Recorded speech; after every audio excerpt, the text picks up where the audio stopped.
আসসালামু আলাইকুম। এটিএন বাংলা সংবাদে সবাইকে স্বাগত জানাচ্ছি আমি সুমনা ঘোষ। শুরুতেই থাকছে বিআরবি কেবল সংবাদ শিরোনাম।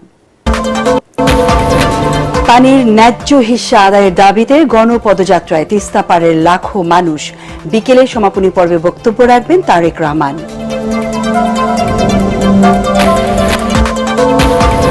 বুড়ো লিডারশিপ নয়, তরুণরাই শেখ হাসিনাকে ক্ষমতাচ্যুত করেছে বললেন শফিকুল আলম। রাষ্ট্র ব্যবস্থা থেকে ফ্যাসিবাদ উৎখাতই পরবর্তী লক্ষ্য জানালেন উপদেষ্টা মাহফুজ। আগামী মাসে শেখ হাসিনার বিরুদ্ধে জুলাই গণহত্যার তদন্ত প্রতিবেদন পাওয়ার আশা চিফ প্রসিকিউটরের। জুলাই আগস্ট গণহত্যা মামলায় জামিনের সুযোগ নেই। 1.5 মাসেও বই পায়নি স্কুলের শিক্ষার্থীরা, এখনো ছাপা বাকি 12 কোটি। এপ্রিলের আগে পুরোদমে ক্লাস নেওয়া সম্ভব হবে না বলছেন শিক্ষকরা। এবং দলের নিবন্ধন ফেরত ও জামায়াত নেতা আজহারের মুক্তির দাবিতে দেশব্যাপী বিক্ষোভ। বিকেলে রাজধানীতে সমাবেশ, যোগ দেবেন দলের আমির। শুনছিলেন বিআরবি কেবল সংবাদ শিরোনাম, এবারে বিস্তারিত সংবাদ। আন্দোলনের মাধ্যমেই ভারতের কাছ থেকে তিস্তার পানির ন্যায্য অধিকার আদায় করার অঙ্গীকার নিয়ে গণপদযাত্রা করছে নদীপাড়ের লাখো মানুষ। বিকেলে বিএনপির ভারপ্রাপ্ত চেয়ারম্যান তারেক রহমান ভার্চুয়ালি যুক্ত হয়ে পরবর্তী করণীয় জানিয়ে সমাপনী বক্তব্য রাখবেন। তিস্তা নদী বেষ্টিত উত্তরাঞ্চলের 5 জেলার মানুষ বলছেন, বাংলাদেশের মানুষের বন্ধুত্ব চাইলে ভারত তিস্তা সহ 54টি অভিন্ন নদীর পানির ন্যায্য হিস্সা নিশ্চিত করবে। জেলা প্রতিনিধিদের পাঠানো তথ্য ছবি নিয়ে বিস্তারিত জানাচ্ছেন মইনুল আহসান। পানির ন্যায্য অধিকার ও তিস্তা মহাপ্রকল্প বাস্তবায়নের দাবিতে নদী বেষ্টিত উত্তরাঞ্চলের 5 জেলার মানুষ পালন করছে টানা 48 ঘন্টার অবস্থান, মিছিল, সমাবেশের কর্মসূচি। জাগো বাহে তিস্তা বাঁচাই স্লোগানে মঙ্গলবার সকালে রংপুর কুড়িগ্রাম মহাসড়কে শুরু হয় গণপদযাত্রা। তিস্তা নদী রক্ষা আন্দোলন কমিটির প্রধান সমন্বয়কারী ও বিএনপি নেতা আসাদুল হাবিব দুলুর নেতৃত্বে পদযাত্রায় বিএনপি নেতাকর্মী ছাড়াও ভুক্তভোগী হাজারো মানুষ অংশ নেন। তিস্তা সেতু থেকে পদযাত্রাটি রংপুরের কাউনিয়া আসলে স্থানীয়রা এতে যোগ দেন। ব্যানার ফেস্টুন নিয়ে শিশু, কিশোর, নারী, পুরুষ সবাই ছিলেন মিছিলে। স্থানীয়রা বলছেন, বৃহত্তর রংপুরের কৃষি অর্থনীতি তিস্তার উপর নির্ভরশীল। বর্ষায় ভারত বাঁধ খুলে দিয়ে বন্যায় ভাসিয়ে দেয়, আর শুষ্ক মৌসুমে ন্যায্য পানি বঞ্চিত করে খরায় তাদের জনজীবন দুর্বিষহ করে তোলে। এই পদযাত্রার মাধ্যমে আমরা ভারতকে জানিয়ে দিতে চাই যে আমাদের যে নদী শুকিয়ে যাচ্ছে, আমাদের যে নদী খনন করা দরকার, সেটার জন্য অবিলম্বে আমাদের ন্যায্য হিস্সা আদায় করতে পারি। মেগা প্রকল্প বাস্তবায়ন হয়, এ কারণে আমরা খাবার নিয়ে আমরা 2 দিনকার জন্য আমরা তিস্তা পাড়ে এসে অবস্থান নিয়েছি। পার্শ্ববর্তী দেশের একটা একগুমির ফলে আমরা এই পানি পাচ্ছি না। এটা আমাদের প্রাণের দাবি। এটা না হলে এই অঞ্চল আগামী 20 বছর 10 বছরের মধ্যে মরুভূমি হয়ে যাবে। নানা সড়ক ঘুরে আবারও তিস্তা সেতুর দিকে যাবে এই পদযাত্রা। 2 দিনের এই অবস্থান কর্মসূচিতে তিস্তা পাড়ের মানুষের সাথে অংশ নিয়েছে বিএনপি সহ বিভিন্ন রাজনৈতিক ও সামাজিক সংগঠনের নেতাকর্মীরা। তিস্তার পানির ন্যায্য হিস্সা আদায় ও তিস্তা মহাপরিকল্পনা বাস্তবায়নের দাবিতে সোমবার থেকে 48 ঘন্টার কর্মসূচি শুরু হয়। তিস্তা নদী রক্ষা আন্দোলনের ব্যানারে নদী বেষ্টিত 5 জেলার 11টি স্থানে একসাথে অবস্থান কর্মসূচি পালিত হয়। বিএনপি নেতাকর্মীদের পাশাপাশি নদী পাড়ের হাজারো বাসিন্দা কর্মসূচিতে অংশ নেন। পদযাত্রা শেষে তিস্তার পানিতে নেমে প্ল্যাকার্ড প্রদর্শন ও সঙ্গীত পরিবেশন করা হবে। বিকেলে বিএনপির ভারপ্রাপ্ত চেয়ারম্যান তারেক রহমান তিস্তা পাড়ের 11টি স্থানে অবস্থান কর্মসূচিতে ভার্চুয়ালি যুক্ত হয়ে বক্তব্য রাখার মধ্য দিয়ে শেষ হবে এই কর্মসূচি। মইনুল আহসান, এটিএন বাংলা। নতুন বছরের 1.5 মাস পার হলেও সব বই হাতে পায়নি শিক্ষার্থীরা, এখনো ছাপানো বাকি আছে 12 কোটির মতো। ফলে ব্যাহত হচ্ছে শিক্ষা কার্যক্রম। শিক্ষকরা বলছেন, মার্চে রোজার ছুটি থাকায় এপ্রিলের আগে পুরোদমে ক্লাস নেওয়া সম্ভব হবে না। এতে আবারও শিক্ষণ ঘাটতির আশঙ্কা করছেন শিক্ষা গবেষকরা। প্রশ্ন তুলেছেন শিক্ষা মন্ত্রণালয়ের ভূমিকা নিয়ে। রিপোর্টে জানাচ্ছেন মাহবুব কবির চপল। জানুয়ারির 10 তারিখের মধ্যে ষষ্ঠ থেকে নবম শ্রেণীর 3টি বই ছাড়াও আরো 5টি বই দেওয়ার আমাদের পরিকল্পনা, এবং মাধ্যমিকের বাকি বইগুলো 20 তারিখের মধ্যে। কথা রাখেননি এনসিটিবির চেয়ারম্যান। 20 ফেব্রুয়ারির মধ্যেও সব বই পৌঁছাতে পারেননি শিক্ষার্থীদের হাতে। প্রাথমিকের শিক্ষার্থীরা বেশিরভাগ বই পেলেও সংকট বেশি মাধ্যমিকে। কিছু প্রতিষ্ঠানে প্রায় সব বই দেয়া হয়েছে, আবার অনেক জায়গায় ষষ্ঠ থেকে দশম শ্রেণী পর্যন্ত কোথাও 3টি, কোথাও 6টি বই পেয়েছে শিক্ষার্থীরা। আমি ক্লাস 6-এ পড়ি। আমি 3টা বই পেয়েছি। বই ছাড়া আমাদের পড়তে ভালো লাগছে না। এ পর্যন্ত মাত্র 3টা বই পেয়েছি, এখনো আমাদের প্রায় 7-8টার মতো বই এখনো বাকি রয়েছে। আমাদের সামনেই পরীক্ষা, তো এটার জন্য আমাদের বইটা নেওয়া উচিত যেন আমরা আরো আগে যেতে পারি। যথাসময়ে শিক্ষার্থীরা যদি বই না পায় সেক্ষেত্রে কিছুটা সমস্যা হয়। এই সমস্যার সমাধানের জন্য যেমন আমরা এনসিটিভির ওয়েবসাইট থেকে ডাউনলোড করে চেষ্টা করতেছি সেটা রিকভার করার জন্য যতটুকু পারা যায়। সরকারি ও সাপ্তাহিক ছুটি বাদে বছরে 185 দিন ক্লাস করবার সুযোগ পায় শিক্ষার্থীরা। মার্চে রমজানের কারণে স্কুল বন্ধ থাকবে, সেক্ষেত্রে 8 মাসে অনেক বিষয়ে সিলেবাস শেষ করতে হবে, যা শিক্ষার্থীদের কাছে চাপ সৃষ্টি করবে বলে মনে করছেন শিক্ষকরা। মারাত্মক প্রেশার পড়বে, তবে আমরা চেষ্টা করব এই 8 মাসের ভিতর আমরা সিলেবাসটা কমপ্লিট করতে। আমরা অ্যাকচুয়ালি এপ্রিলের আগে ক্লাস পুরো দমে শুরু করতে পারবো না। এবছর বিনামূল্যে 40 কোটি নতুন বই দিচ্ছে সরকার। এর মধ্যে গত 2.5 মাসে 28 কোটি বই সরবরাহ করতে পেরেছে ছাপাখানাগুলো। বাকি 12 কোটি বই দিতে সময় লাগবে মাসখানেক। এর জন্য দেরিতে কাজ পাওয়াকে দায়ী করছেন প্রেসের মালিকরা। এটা একটা ক্যালেন্ডার থাকা উচিত যে আমি এই তারিখে কাজ শুরু করব, এতদিন সময় দিব, এতদিন মধ্যে ডেলিভারি থাকবো।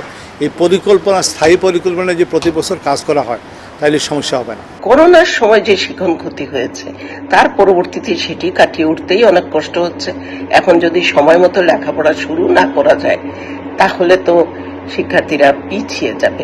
এই সংকটটা মোচন করা অতি জরুরি, না হলে এটা কিন্তু সরকারের উপরে এই দায় বর্তাবে, বিশেষ করে শিক্ষা মন্ত্রণালয় এবং দায়িত্বপ্রাপ্ত এনসিটিভির উপরে। নির্ধারিত সময়ে বই না দেওয়ার পেছনে বিভিন্ন অজুহাত দাঁড় করাচ্ছেন এনসিটিভির চেয়ারম্যান। রিটেন্ডার করতে গিয়ে আমাদের যে সময়টুকু লেগেছে সেটা প্রায় নভেম্বরের মাঝামাঝি পর্যন্ত চলে আসছে। কারণ আপনি জানেন যে সরকারি ক্রয়ের যে নিয়ম নীতি আছে সেটা পিপিআর অনুসরণ করতে হয়। এ অবস্থায় এনসিটিভিকে আরও সক্রিয় করার দাবি উঠেছে। মাহবুব কবির চপল, এটিএন বাংলা, ঢাকা। গণহত্যার বিচার নিশ্চিত করা সম্ভব হলেই জুলাই আন্দোলন সফল হবে বলে মন্তব্য করেছেন উপদেষ্টা মাহফুজ আলম। তিনি বলেন, রাষ্ট্র ব্যবস্থা থেকে ফ্যাসিবাদ উৎখাত করাই বর্তমানের অন্যতম প্রধান লক্ষ্য। রাজধানী প্রেস ইনস্টিটিউটে জুলাই অভ্যুত্থানের প্রেরণায় আয়োজিত চলচ্চিত্র ও আলোকচিত্র প্রদর্শনী উদ্বোধনী অনুষ্ঠানে তিনি এসব কথা বলেন। এ সময় প্রধান উপদেষ্টা প্রেস সচিব শফিকুল আলম বলেন, বুড়ো লিডারশিপ পারেনি শেখ হাসিনাকে ক্ষমতাচ্যুত করেছে তরুণরাই। এই উজ্জীবিত তারুণ্যই গড়বে নতুন দেশ। মাজহারুল হক মুহাজিরের রিপোর্ট। বৈষম্যহীন তারুণ্যের বাংলাদেশ বিনির্মাণে তারুণ্যের উৎসব, এসো দেশ বদলাই পৃথিবী বদলাই স্লোগানে পিআইবির অডিটোরিয়ামে দেশব্যাপী আয়োজন করে তথ্য ও সম্প্রচার মন্ত্রণালয়। শহীদ শাকিলের মা বিবি আয়েশাকে নিয়ে এই আয়োজনের উদ্বোধন করেন উপদেষ্টা মাহফুজ আলম ও প্রধান উপদেষ্টার প্রেস সচিব শফিকুল আলম। এ সময় ছেলের স্মৃতিচারণ করতে গিয়ে মঞ্চেই জ্ঞান হারিয়ে ফেলেন মা বিবি আয়েশা। এর আগে সংক্ষিপ্ত আলোচনায় শ্রদ্ধার সাথে স্মরণ করা হয় জুলাই আন্দোলনের যোদ্ধাদের। বুড়ো যে লিডারশিপ সেটা পারে নাই এই হাসিনার মতো একটা ভয়ঙ্কর একটা ডিক্টেটরশিপকে কনফ্রন্ট করতে। আমরা অনেকবার চেষ্টা করেছি, আপনাদের মনে আছে বারবার বড় বড় মিছিল হয়েছে নয়াপল্টনের সামনে বা পুরো ঢাকা জুড়ে, কিন্তু আমরা কেউ দাঁড়াতে পারিনি। একদিন হঠাৎ তরুণরা বললো যে আমরা দাঁড়াবো, এবং দেখেন তারপর কিভাবে চেঞ্জ এসছে। আলোচনায় জুলাই গণহত্যার বিচার প্রসঙ্গে উপদেষ্টা মাহফুজ আলম বলেন, এই বিচার নিশ্চিত করতে পারলেই সফল হবে অন্তর্বর্তী সরকার। বাংলাদেশ এখনো আহত অবস্থায় আছে, বাংলাদেশের মানুষ এখনো আহত অবস্থায় আছে, এবং আমরা গত 6 মাসে এই আহত দশা লাঘব করার হয়তো কিছু চেষ্টা করতে পেরেছি, কিন্তু আসলে আমরা পুরোটা করতে সক্ষম হইনি। গুম, আয়নাঘর আর নিপীড়ন শেখ মুজিবের আমল থেকেই শুরু জানিয়ে উপদেষ্টা মাহফুজ বলেন, বাবার মতোই এক নায়কতন্ত্র কায়েম করেছিলেন ফ্যাসিস্ট হাসিনা। এক দল, এক দেশ এবং এক রাষ্ট্র, এক দল এক দেশ, এক নেত্রী বা এক নেতা, এক রাষ্ট্র, এই মোটো ধরে শেখ হাসিনা তার বাবার পদাঙ্ক অনুসরণ করে যেই রাষ্ট্র নির্মাণ করেছেন এবং তার বাবা যেখানে হোঁচট খেয়েছেন তিনি সেই বাধাগুলো নির্মমভাবে দূর করেছেন। জুলাই অভ্যুত্থান নিয়ে নির্মিত শ্রাবণ গুচ্ছ সহ আরও বেশ কিছু চলচ্চিত্রের অভিষেক হয় এ উৎসবে। সাথে ছিল জুলাই অভ্যুত্থানের বাছাইকৃত আলোকচিত্র, ভিডিও চিত্র প্রদর্শনী ও graffiti. Masharul Haque Muhajir, ATN Bangla, Dhaka. July August গণহত্যা ও মানবতা বিরোধী অপরাধের মামলায় শেখ হাসিনা, ওবায়দুল কাদের সহ ৪৬ জনের বিরুদ্ধে তদন্ত প্রতিবেদন ২০ এপ্রিলে জমা দেওয়ার নির্দেশ দিয়েছে আন্তর্জাতিক অপরাধ ট্রাইব্যুনাল। বিচারপতি গোলাম মর্তুজা মজুমদারের নেতৃত্বাধীন ৩ সদস্যের ট্রাইব্যুনাল এই আদেশ দেন। তবে আগামী মাসের মধ্যেই তদন্ত প্রতিবেদন পাওয়া যাবে বলে আশা করছে প্রসিকিউশন। জাতিসংঘের রিপোর্ট গণহত্যার অকাট্য দলিল হিসেবে আদালতে উত্থাপন করা হবে বলেও জানান চিফ প্রসিকিউটর। আরও জানাচ্ছেন হুমায়ুন চিশতি। জুলাই আগস্ট গণহত্যা ও মানবতা বিরোধী অপরাধের মামলায় গত বছরের অক্টোবরে সাবেক প্রধানমন্ত্রী শেখ হাসিনা, ওবায়দুল কাদের সহ ৪৬ জনের বিরুদ্ধে গ্রেপ্তারি পরোয়ানা জারি করে আন্তর্জাতিক অপরাধ ট্রাইব্যুনাল।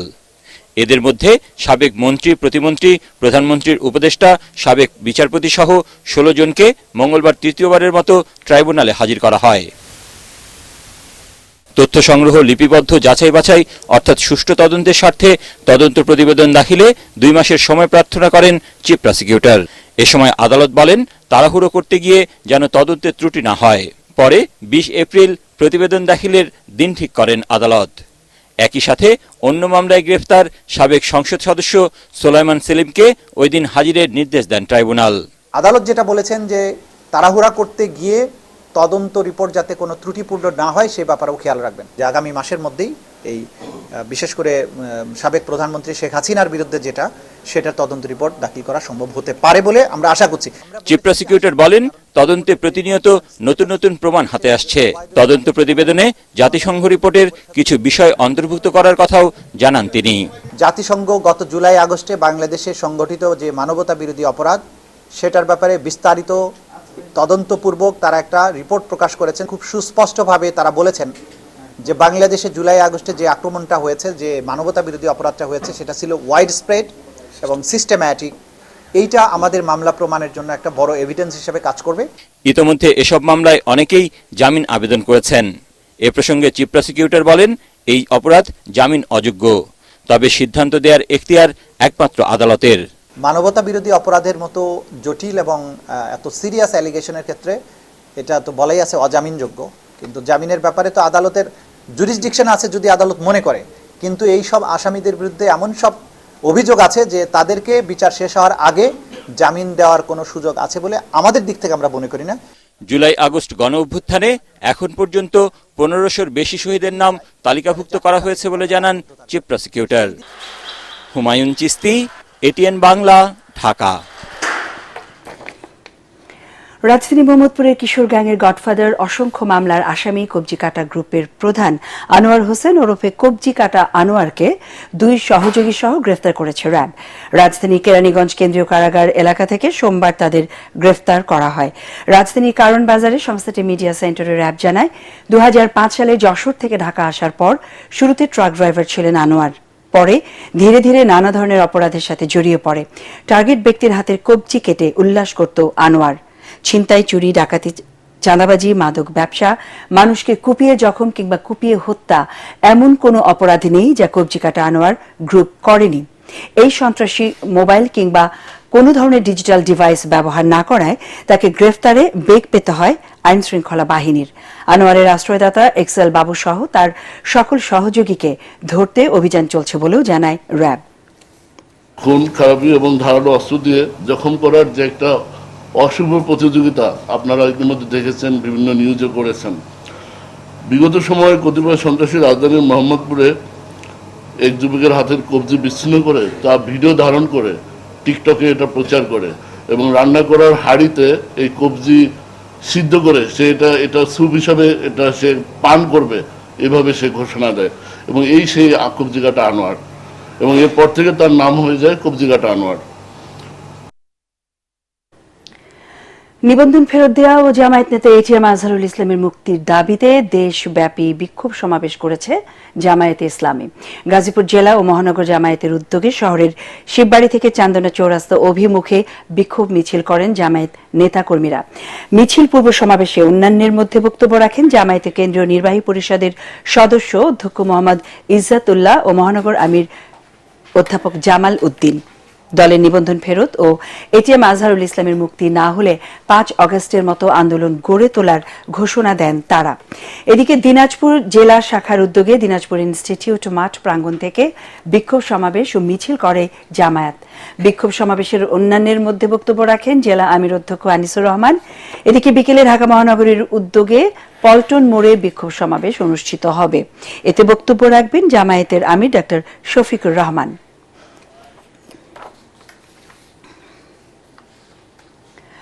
হাসপাতালে ভর্তি জুলাই আন্দোলনে আহত আরও 50 জনকে স্মার্ট জাতীয় পরিচয়পত্র প্রদান করেছে নির্বাচন কমিশন।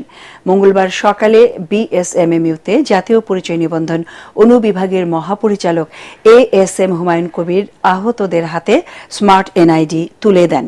এ সময় তিনি বলেন, এ পর্যন্ত 5টি হাসপাতাল থেকে 174 জন গুরুতর আহতের তথ্য সংগ্রহ করেছে ইসি। তাদের সবার জন্য স্মার্ট কার্ড প্রস্তুত করা হয়েছে। আহত 160 জনের কাছে পৌঁছে দেওয়া হয়েছে এনআইডি। এ সময় তিনি আরও জানান, সারা দেশের যেখানেই এমন আহতদের তথ্য পাওয়া যাবে তাদের কাছে গিয়ে তথ্য সংগ্রহ করে এনআইডি প্রদানের ব্যবস্থা নেবে নির্বাচন কমিশন। জাতীয় চক্ষু বিজ্ঞান ইনস্টিটিউটে 43 জন, আর জাতীয় পঙ্গু হাসপাতাল যেটা সেখানে 67 জন, আর বিএসএমএমইউতে আজকে 50 জনকে আমরা দিলাম। ঢাকা মেডিকেল এবং জাতীয় বার্ন ইউনিটের জিনিসগুলো আমরা রেডি করেছি। আমরা আশা করছি আগামী সপ্তাহে ওদের কাছে আমরা পৌঁছে দেব। টিকিট কারসাজি ঠেকাতে মন্ত্রণালয়ের নেওয়া পদক্ষেপের সুফল মিলেছে। গ্রুপ টিকিট নীতিমালা ও মধ্যপ্রাচ্য সহ কয়েকটি দেশের ভাড়া নির্ধারণ করায় কম খরচে সহসাই পাওয়া যাচ্ছে দেশি বিদেশি বিমানের টিকিট। এভিয়েশন বিশেষজ্ঞরা বলছেন, পরিচালনা ব্যয় কমানো ও দেশীয় বিমানের সক্ষমতা বাড়ালেই কমবে টিকিটের দাম। আর সিভিল এভিয়েশনের চেয়ারম্যান বলছেন, ভাড়া কমাতে বাড়ানো হচ্ছে ফ্লাইটের সংখ্যা। একরামুল হক পাপনের ছবিতে তৌরিক ইসলামের রিপোর্ট। টিকিট কারসাজি ঠেকাতে সম্প্রতি প্রবাসী কল্যাণ মন্ত্রণালয়ের সামনে মানববন্ধন করে জনশক্তি রপ্তানিকারকদের সংগঠন বাইরা। আমাদের পার্শ্ববর্তী দেশ কলকাতা থেকে 25,000 টাকা সৌদি আরবের লোক যায়, আর আমাদের থেকে 1 লক্ষ থেকে 1.5 লক্ষ টাকা টিকিটের দাম। সম্প্রতি সৌদি ও মালয়েশিয়া শ্রমিকদের ভাড়া নির্ধারণ করে বেসামরিক বিমান পরিবহন ও পর্যটন মন্ত্রণালয়। একই সাথে টিকিট কারসাজি ঠেকাতে গঠন করা হয় টাস্ক ফোর্স। নির্দেশনা দেওয়া হয় গ্রুপ টিকিট সহ যে কোনো বুকিংয়ে যাত্রীর যাবতীয় তথ্য প্রদান, সকল টিকিট অনলাইনে বিক্রি সহ বেশ কিছু নির্দেশনা। মন্ত্রণালয়ের এমন সিদ্ধান্তকে ইতিবাচক বলছে জনশক্তি রপ্তানিকারকদের সংগঠন বাইরার এ নেতা।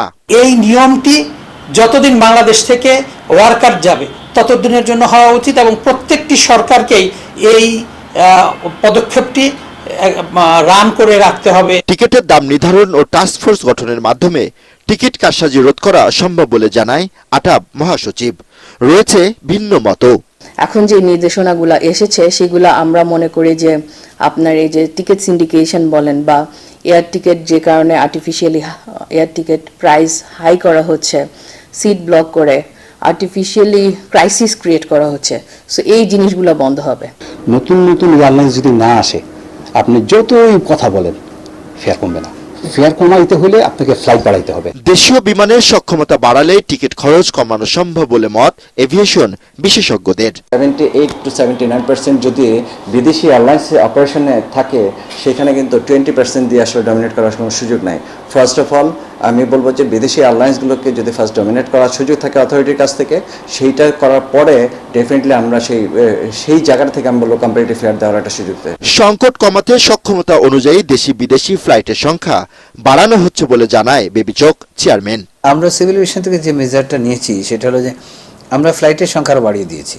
তো আমাদের সৌদি আর 2টা ফ্লাইট বাড়িয়ে দিয়েছি, আমি ফ্লাই দুবাইয়ের 2টা ফ্লাইট বাড়িয়ে দিয়েছি, আরও 1-2টা এয়ারলাইন্সকে আমরা করেছি আপনাদের 1-2টা বাড়াতে পারে। যত কম্পিটিটিভ হবে, যত লোক বেশি যেতে হবে, তখন টিকিটের দাম কমে আসবে। বিদেশি বিমানের টিকিটের দামের সীমা নির্ধারণ নিয়ে কাজ চলছে বলেও জানায় বেবিচক চেয়ারম্যান। তরিক ইসলাম, এটিএন বাংলা, ঢাকা। সব সংস্কার একসাথে করা সম্ভব নয় মন্তব্য করে সংস্কারের পাশাপাশি নির্বাচনের কাজও এগিয়ে নিতে অন্তর্বর্তী সরকারের প্রতি আহ্বান জানিয়েছেন বিএনপি স্থায়ী কমিটির সদস্য ড মঈন খান। জাতীয় প্রেস ক্লাবে আলোচনা সভায় তিনি বলেন, বিগত 15 বছর তরুণ ভোটাররা ভোট দিতে পারেনি, তাই সরকারকে শুধু আবেগ দিয়ে সিদ্ধান্ত নিলে হবে না। তার অভিযোগ, অন্তর্বর্তী সরকারকে গেল 6 মাসে মানুষের আকাঙ্ক্ষা পূরণে ইতিবাচক বার্তা দিতে পারেনি। দেশ পরিচালনা রাজনীতিবিদদের কাজ মন্তব্য করে মঈন খান দ্রুত জাতীয় নির্বাচনের দাবি জানান। এক সপ্তাহের ভিতরে বাংলাদেশের 18 কোটি মানুষকে বুঝিয়ে দেওয়া উচিত ছিল যে তোমরা যেমন আমাদের দায়িত্ব দিয়েছো, আমরা সেই দায়িত্ব সাহসিকতার সঙ্গে গ্রহণ করেছি। And we mean business. আমি দুঃখের সঙ্গে বলতে বাধ্য হচ্ছি, এই অন্তর্বর্তীকালীন সরকার বাংলাদেশের 18 কোটি মানুষের কাছে আজ 6 মাস পার হয়ে গেছে, এই মেসেজ তারা আজ পর্যন্ত বাংলাদেশের 18 কোটি মানুষের কাছে দিতে পারে।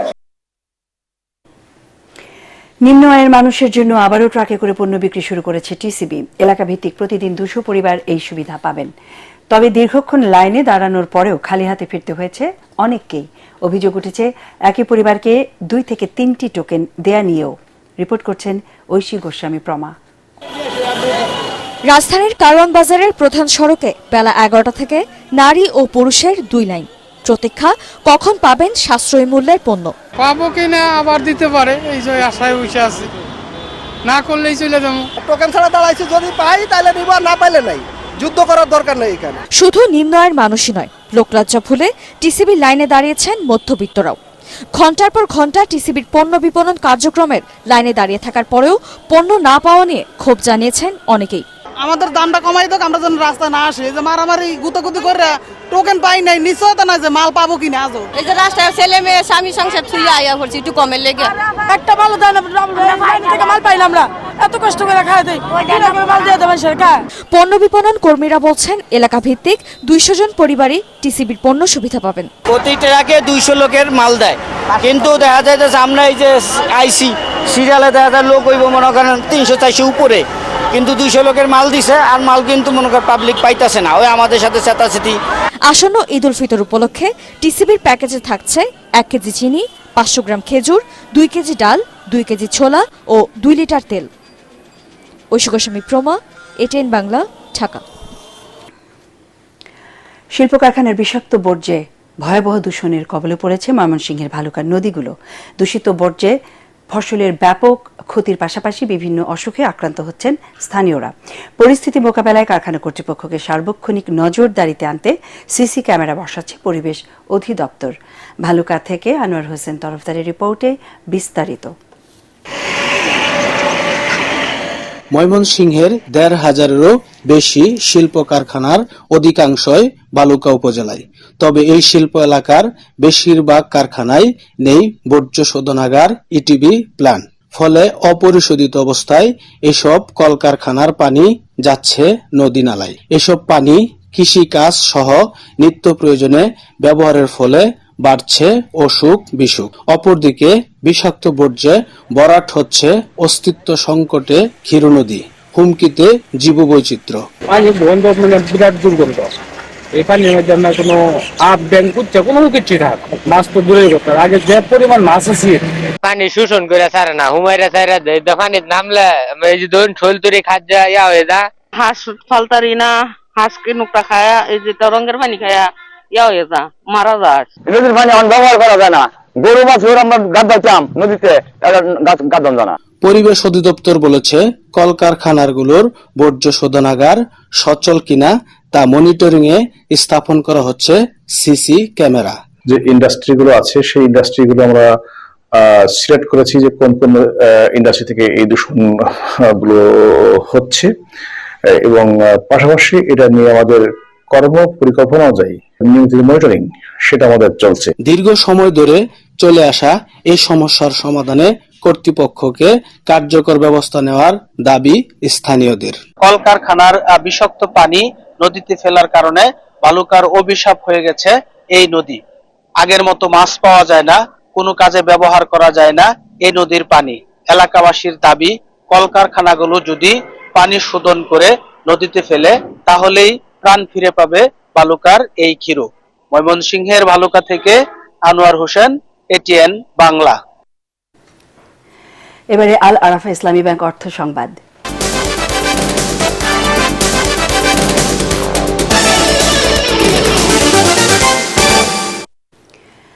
ফেলে দেওয়া মাছের আঁশ এখন হয়ে উঠেছে রপ্তানিযোগ্য পণ্য। সম্ভাবনাময় শিল্পকে ঘিরে প্রান্তিক পর্যায়ে উদ্যোক্তারা এগিয়ে আসছেন। প্রয়োজন দেখা দিয়েছে দক্ষ কর্মীর। মাছের আঁশ প্রক্রিয়াজাত করে রফতানির সম্ভাবনা দেখা দেয় হতদরিদ্র জনগোষ্ঠীর কর্মসংস্থান সৃষ্টির লক্ষ্যে কাজ করে যাচ্ছে যশোরের আদ্দিন ওয়েলফেয়ার সেন্টারের মৎস্য ইউনিট। যশোর থেকে তামান্না ফারজানা রিপোর্ট, জানাচ্ছেন খায়রুল ইসলাম। মাছে ভাতে পরিচিত বাঙালির কাছে মাছের আঁশের কোনো কদর ছিল না, কিন্তু এখন এই ফেলে দেওয়া পণ্য থেকেই বৈদেশিক মুদ্রা আয়ের পথ সৃষ্টি হওয়ায় আগ্রহ বাড়ছে ব্যবসায়ীদের। বর্তমানে বাংলাদেশ থেকে প্রতি বছর 200 কোটি টাকার বেশি মাছের আঁশ রপ্তানি হচ্ছে কয়েকটি দেশে, যা দিন দিন বাড়ছে। এর ফলে চাহিদা বাড়ছে প্রান্তিক পর্যায়ের উদ্যোক্তার। প্রয়োজনীয়তা দেখা দিয়েছে এ কাজের দক্ষ কর্মীর। এই কাজে এগিয়ে এসেছে আদ্দিন ওয়েলফেয়ার সেন্টারের মৎস্য ইউনিট।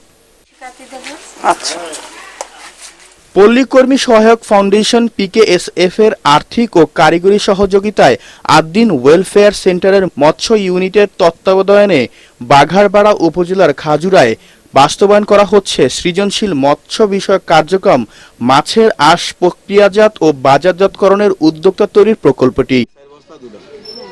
প্রান্তিক পর্যায়ের উদ্যোক্তাদের দেয়া হচ্ছে প্রয়োজনীয় অর্থসহ বিভিন্ন উপকরণ। সংসারের কাজের ফাঁকে এই আঁশের মাধ্যমে বাড়তি আয় করায় খুশি নারী উদ্যোক্তারা। আগে জানতাম না, 8 দিন থেকে প্রশিক্ষণ পেয়ে এগুলো জানতে পেরেছি। আর বিক্রিটা 8 দিনের ভাইরাত দেখাই দিয়েছে, সেভাবে আমি বিক্রি করেছি। আজ বিক্রি করে আমার সংসারে অনেক সচ্ছলতা হয়েছে। এলাকার বিভিন্ন বাজার থেকে প্রক্রিয়াজাতকরণ শেষে আমদানিকারকের চাহিদা অনুযায়ী প্যাকেট করা হয়। প্রতি মন শুকনো আঁশ 3500 থেকে 4000 টাকায় বিক্রি হয়। পরে নানা প্রক্রিয়ায় যায় বিদেশে। করি 8 দিনের সহযোগিতা। এখানে 3-4 জন লোক আছে এই খাজুরা বাজারের, এরা এগুলো পরিচ্ছন্ন করে পরিষ্কার করে শুকায় রাখে। আমি এগুলো ওদের কাছ থেকে ক্রয় করি। ক্রয় করার পরে এগুলো ঢাকাতে পাঠাই দিই। পাঠানোর পরে ওরা ওখান থেকে প্রসেসিং করে বায়ার আছে চায়নাতে যায়। এসব আঁশ প্রসাধনী সামগ্রী, ঔষধ সহ নানা পণ্যের প্রধান উপকরণ। তাই মাছের আঁশ না ফেলে এর রক্ষণাবেক্ষণ ও প্রক্রিয়াজাতকরণের জন্য প্রশিক্ষণ সহ সব ধরনের সহায়তা দেওয়া হবে বলে জানালেন আদ্দিন ওয়েলফেয়ার সেন্টারের মৎস্য কর্মকর্তা। মাছের আইস বা মাছের বজ্রগুলো ব্যবস্থাপনার পাশাপাশি মাছের যেহেতু আমরা আইসগুলো ফেলে দিই, সেটা না ফেলে দিয়ে বজ্র ব্যবস্থাপনার সাথে সাথে আমরা যেন বাড়তি কিছু আয়ের উৎস বের হয়, এর জন্য আমরা আমাদের সদস্যদেরকে সবসময় উদ্বুদ্ধ করে যাই। একেবারে বাতিল মাছের আঁশ এখন ভারত, চীন, জাপান, ইন্দোনেশিয়া, থাইল্যান্ড সহ বিভিন্ন দেশে রপ্তানি হচ্ছে। ধীরে ধীরে বৈদেশিক মুদ্রা অর্জনের অন্যতম প্রধান খাত হয়ে উঠবে বলে মনে করছেন সংশ্লিষ্টরা। Bureau report, ATN Bangla. Chittagong বন্দরে টার্মিনাল অপারেটিং সিস্টেমের আওতায় চালু হয়েছে অনলাইন গেট পাস কার্যক্রম। সকালে বন্দরের 4 নম্বর গেট থেকে এই কার্যক্রমের উদ্বোধন করেন চট্টগ্রাম বন্দর কর্তৃপক্ষের chairman rear admiral SM Moniruzzaman. এ সময় তিনি বলেন, আগে কাগজপত্র ও অর্থ পরিশোধ করে বন্দরে গাড়ি প্রবেশ ও বের করতে সময় লাগত 15 থেকে 20 মিনিট, এখন তা কয়েক মিনিটেই শেষ হবে। আধুনিক বন্দরগুলোর মতো চট্টগ্রাম বন্দরেও সব সুযোগ সুবিধা নিশ্চিত করা হবে জানিয়ে বন্দর চেয়ারম্যান বলেন, ট্রাক লরি কখন রওনা দিচ্ছে, কোথায় আছে, কখন গেটে বা জেটিতে অপেক্ষা করবে, সবই এখন অনলাইনে মনিটর করা সম্ভব হবে। আন্তর্জাতিক সংবাদ।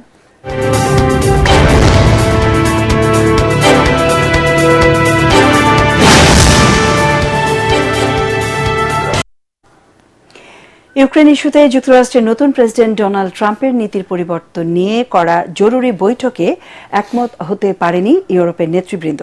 ফ্রান্সের প্যারিসের এলিসি প্রাসাদে তড়িঘড়ি ইউরোপের নেতাদের জরুরি বৈঠক ডাকেন ফ্রান্সের প্রেসিডেন্ট ইমানুয়েল ম্যাক্রো। বৈঠকে যুক্তরাজ্যের প্রধানমন্ত্রী কিয়ার স্টারমার, ডেনমার্কের প্রধানমন্ত্রী মেট ফ্রেডরিকসন, জার্মান চ্যান্সেলর ওলাফ শলস সহ ইউরোপের বেশ কয়েকটি দেশের শীর্ষ নেতারা অংশ নেন। মত পার্থক্য কাটিয়ে নিজেদের মধ্যে ঐক্য ধরে রাখার প্রাণান্তকর চেষ্টাও চালান তারা। বৈঠকে ফ্রান্স ও যুক্তরাজ্য ইউরোপের নিরাপত্তা নিশ্চিত করার পদক্ষেপ নেয়ার উপর চাপ দেয়, তবে এখনও একমত হতে পারেনি তারা। মিউনিক সম্মেলনের প্রেক্ষাপটে ইউরোপের নেতারা এই ভেবে চিন্তিত যে মস্কোর সাথে শান্তি আলোচনায় প্রেসিডেন্ট ট্রাম্প তাদের পাশাপাশি কিয়েভকেও বাদ দেবেন। এদিকে আজ সৌদি আরবে রাশিয়া ও যুক্তরাষ্ট্রের কূটনীতিকদের মধ্যে এক বিরল বৈঠক অনুষ্ঠিত হওয়ার কথা রয়েছে। ডলার সংকট কাটাতে 19তম ঢাকা আন্তর্জাতিক টেক্সটাইল ও গার্মেন্টস মেশিনারি এক্সিবিশন বাংলাদেশের অর্থনীতিতে ভূমিকা রাখবে বলে মনে করেন টেক্সটাইল মিলস অ্যাসোসিয়েশনের সভাপতি শওকত আজিজ রাসেল। তিনি জানান, টাকার অবমূল্যায়নের কারণে নগদ অর্থের ঘাটতি বাড়ছে। রাজধানীর একটি হোটেলে ডিটিজি 2025 নিয়ে আয়োজিত সংবাদ সম্মেলনে উদ্যোক্তারা বলেন, কারখানায় নিরবিচ্ছিন্ন গ্যাসের অভাবে উৎপাদন ব্যাহত হচ্ছে। রাজনীতি স্থিতিশীল না হওয়া পর্যন্ত নতুন করে বিনিয়োগ হবে না বলেও আশঙ্কা করছেন তারা। ডলার সংকট, ব্যাংকের তারল্যের সংকট, সুতরাং আমাদের বিদেশি যদি পার্টনার হয় এখানে একটা স্বস্তির ব্যাপার থাকে। তবে সাবজেক্ট টু সরকারের একটা দিক নির্দেশনা থাকতে হবে যে তোমার গ্যাস প্রাইস এত থাকবে আগামী এত বছর, তোমার ইন্টারেস্ট রেট এর বাইরে যাবে না। তাহলে আমরা একটা চিন্তা ভাবনা করে আমার বিদেশি পার্টনারকে কনভিন্স করে আনতে পারবো। আনসার্টেনিটির মধ্যে কোনো বিদেশি ইনভেস্টর আসবে কিনা আমার সন্দেহ আছে। এবারে পার্টেক্স খেলার খবর।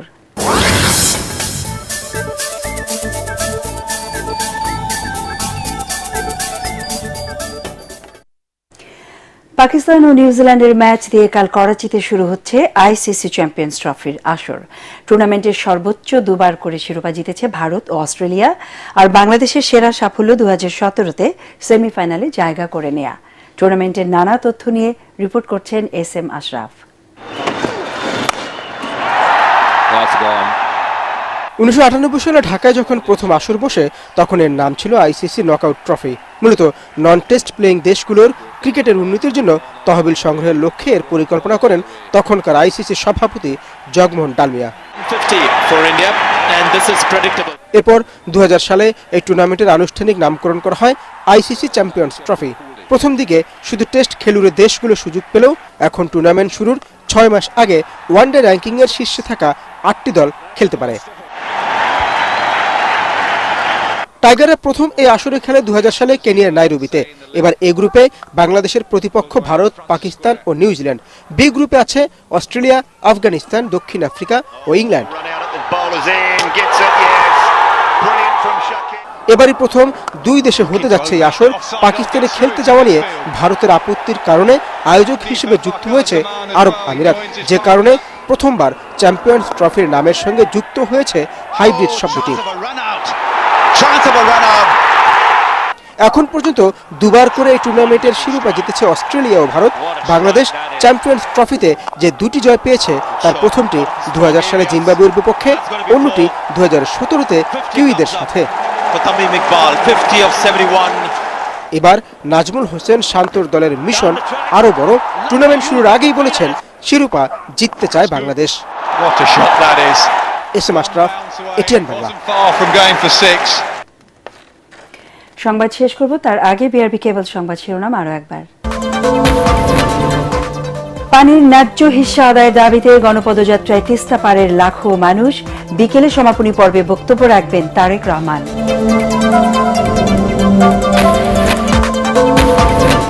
বুড়ো লিডারশিপ নয়, তরুণরাই শেখ হাসিনাকে ক্ষমতাচ্যুত করেছে বললেন শফিকুল আলম। রাষ্ট্র ব্যবস্থা থেকে ফ্যাসিবাদ উৎখাতই পরবর্তী লক্ষ্য জানালেন উপদেষ্টা মাহফুজ।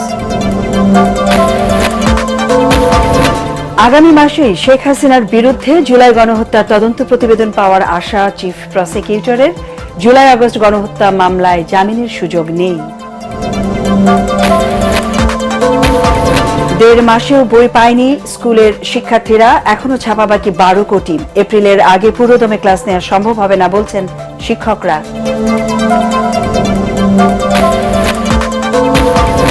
এবং দলে নিবন্ধন ফেরত ও জামায়াতে নেতা আজহারের মুক্তির দাবিতে দেশব্যাপী বিক্ষোভ। বিকেলে রাজধানীতে সমাবেশ, যোগ দেবেন দলের আমির।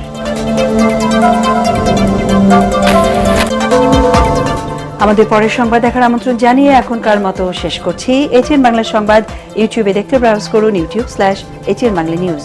ধন্যবাদ।